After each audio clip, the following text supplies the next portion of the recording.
Let me go across to our analysis center and get the latest trends so that our experts can then analyze it further for us. Viren and Mandar are standing by. Viren, what do you have for us?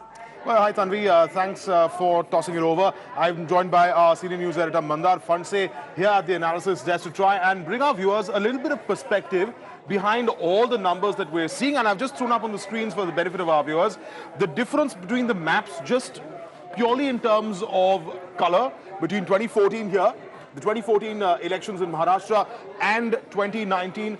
One thing you will see, a distinct difference in these two maps.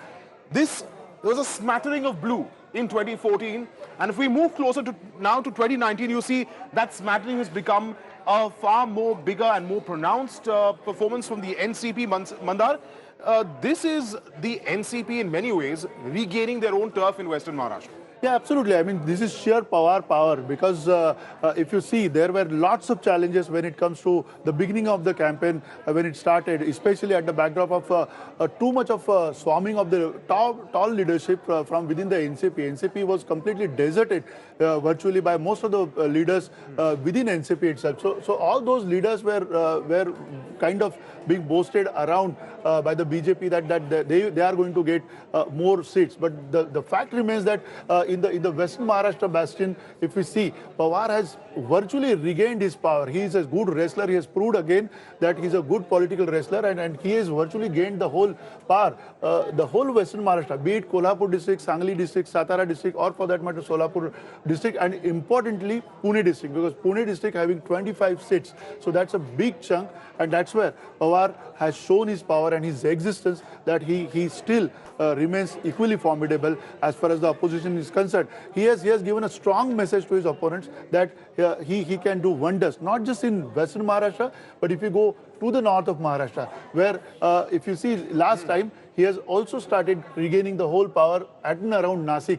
Nasik is one of the most important centers, and Nasik and Nagar, from where Mr. Avinash Adik is there.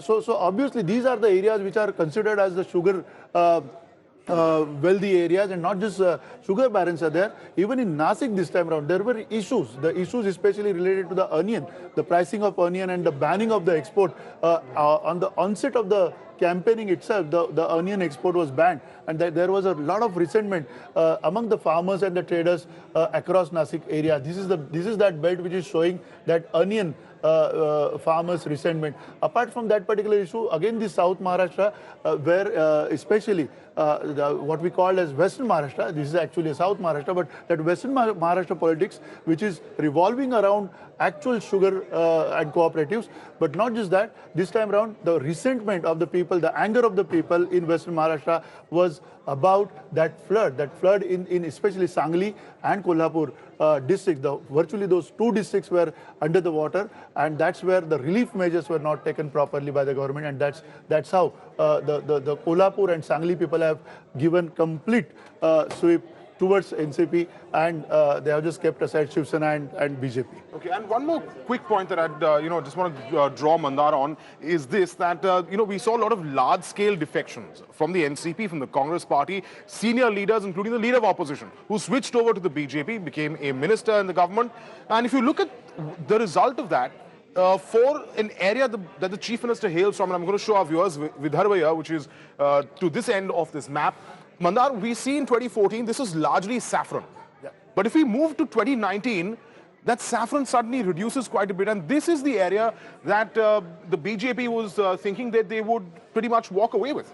Yeah, absolutely. I mean, look at the 2014 situation. But remember, Viren, Congress, earlier Congress in Vidarbha, it used to be a bastion for Congress, and that Vidarbha bastion was completely taken over by BJP in 2014. Now that Congress has started again showing up in Vidarbha, whether this green patches within the Vidarbha, it is largely in the western Vidarbha, and the eastern Vidarbha in sporadic places the BJP is there. That is also one of the blow, major blow for the leadership within the BJP, especially when top leadership, be it Sudhir Munganty or be it Nitin Gadkari, be it Mr. Devendra Fadnavis, Chief Minister himself, they come from Vidarbha. But Vidarbha now is showing up again the presence of Congress and NCP both. So that is also one of the most important factors which has changed in Maharashtra.